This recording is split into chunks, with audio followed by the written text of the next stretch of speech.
So this is all the books that I've read in February. And mind you, most of these aren't even mine. I just borrow them from my friends. And why do I keep these habits all the time? Because I like to live a very minimalistic life, and I got that from with Cindy. I don't want to be a book hoarder, and I really like to buy books only when I know I'm going to enjoy them, and only when I finish reading all of my previous books. The first 3 is this bad boys right here. And if you're wondering how I managed to read all of them in the same day, it's because 2 of it is actually a children's book. Like, the letters are just so big. And as for this one, you wonder how I finished this? I did not mean to do that. I just got too emotionally attached to it and too immersed in the book that I have to finish it as soon as possible. And by the way, I'm just gonna mention it briefly here. It tells about mythology story about Achilles and Patroclus, a very tragic love story, very traumatizing, very gut-wrenching. The book is really great. I'm going to have a separate video about it, including Cersei in it. I don't know if it's gonna be up yet or not. By the time this video is out, you will know. But yeah, I ended up giving this a 5-star. It's really good. And as for these 2 books, oh boy, these books are too dark to be a children's book. And the second of all, they're actually kind of funny. I kind of laugh in some of the segments and jokes. Let me tell you the summary of the first 2 books. Hold up, let me actually pull up my script. A boy and a girl goes out on an adventure to save a classmate who got kidnapped by an odd couple to a secluded pyramid-themed spa facility where they plan to kill said classmate who got special genes in order to create an anti-aging elixir because the odd couple leads a cult of a bunch of old people obsessed with youth and immortality. I'm not kidding, that's literally the plot of the book. And in the second book, it gets even more absurd. The boy and the girl becomes a secret super spy agent where most of the spies are retired circus mates.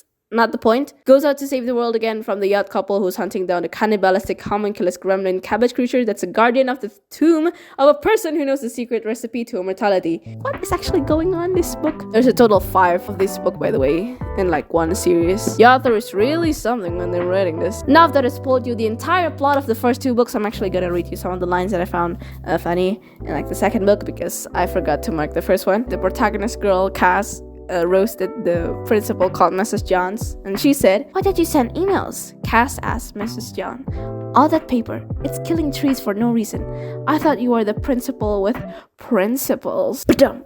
Points for Cass. It's a fun, weird, scary, dark series. I mean, if you don't really want to take life so seriously, you can just pick this up. Next is these 2 bad boys right here. The first and second book of School of Good and Evil. Okay, so for a short summary, this book talks about the story of Sophie and Agatha. Sophie wants to be a princess and go to the School of Good, while Agatha doesn't want to go to any school. But then they ended up switching schools. Sophie, who really wants to go to the School of Good, ended up going to the School of Evil, while Agatha ending up going to the School of Good. My favorite in the series has always been Sophie because, you know, she's really trying so hard to be good, but since the fairy tale isn't on her side, she was destined to be evil. It's actually very entertaining, and I did not realize how long this book is because it's up to 500 pages each. It has a very flowy and easy to read pacing because this is a children's book, although it is kind of wordy, but it is really engaging and fun. It has this really fairy tale atmosphere, like kind of vibe. There's not really much character and lore building, but the very few characters are very in-depth and kind of complex. And also, I'm also reading this for the Netflix adaptation. It gets a 4 out of 5 stars from me.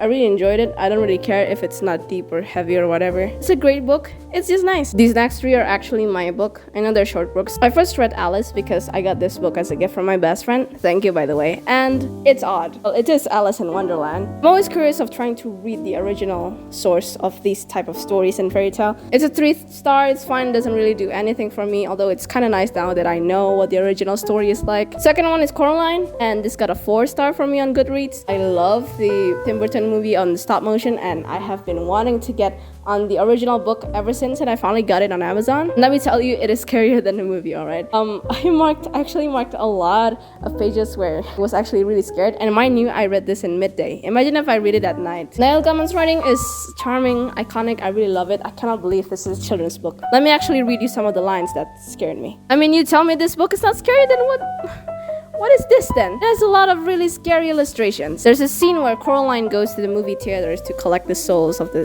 lost children. She got closer to the thing on the wall. She saw that it was some kind of a sack, like a spider's egg case.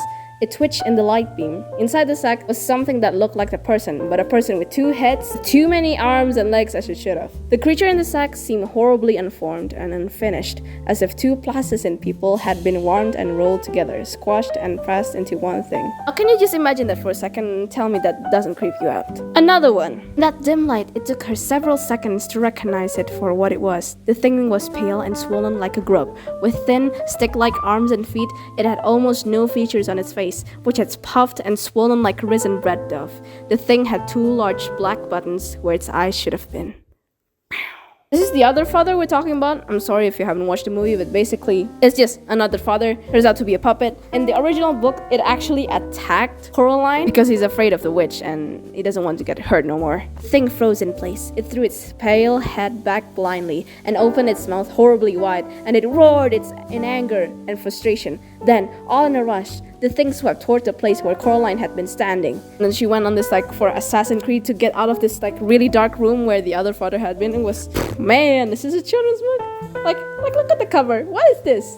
What is this? The third book is Oz. I'm gonna be honest with you, I only bought this because the cover looks nice. Also, for the longest time, I have been dying to know who is Dorothy. Because when I first introduced in the story of Oz, I only know it from the original movie, spin-off Hollywood movie called The Wonderful Wizard of Oz, and it's actually kind of like an alternate story where it's told in the protagonist is Oz and not Dorothy.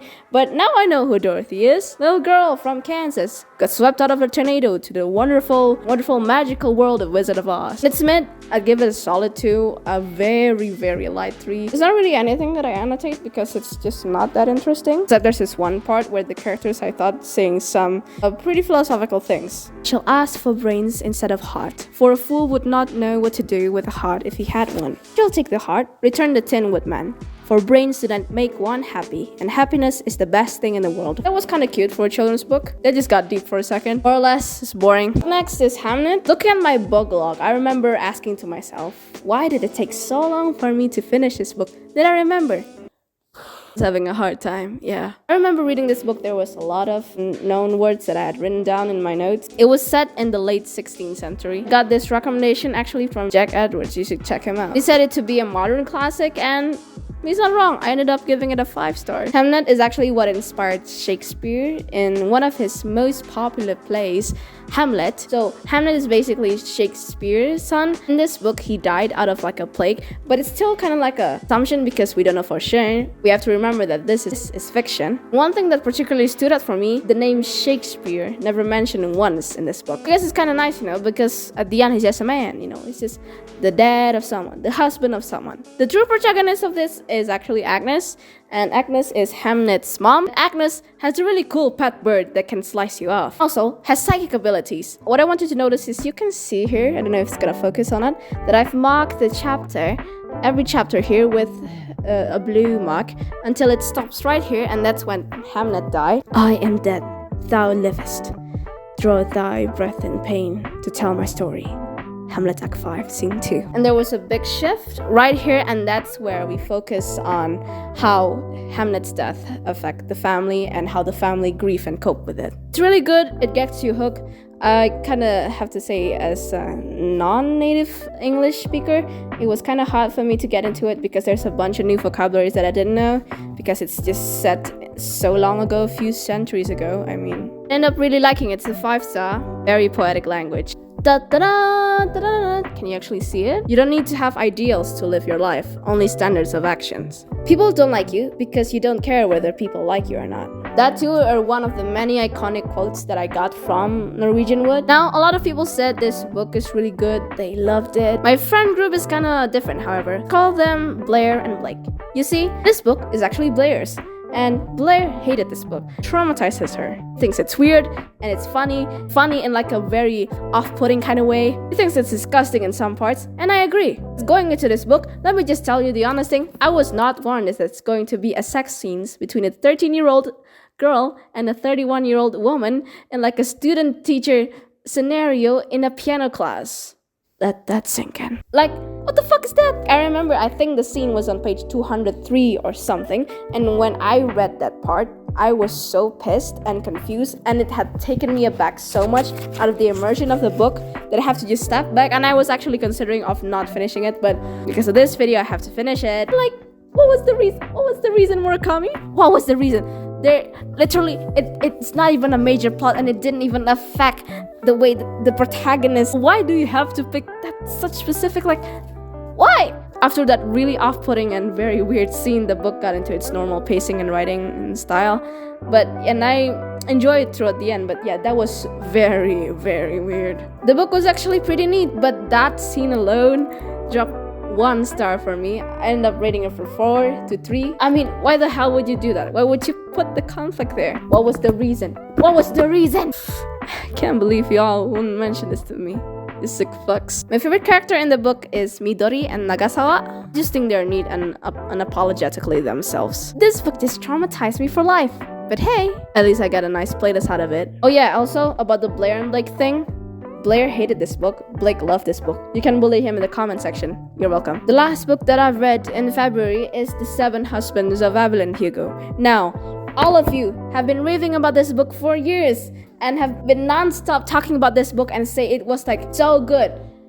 And I'm here to tell you, you were goddamn right. You were goddamn right, ladies and gentlemen. I give this book a 5 star. Solid high 5 star for me, ladies and gentlemen. This book hooks you from start to finish. It keeps you wondering. It keeps you entertained. It keeps you curious. The drama, the viciousness, the scandals, the passion, the romance. Mwah! Chef kiss. I did not expect this book to be queer. I actually highlighted so much from this book. There's a lot of great moral story and a lot of you can take from like life advice from this book. Evelyn Hugo is such a complex character and I love her. It's great.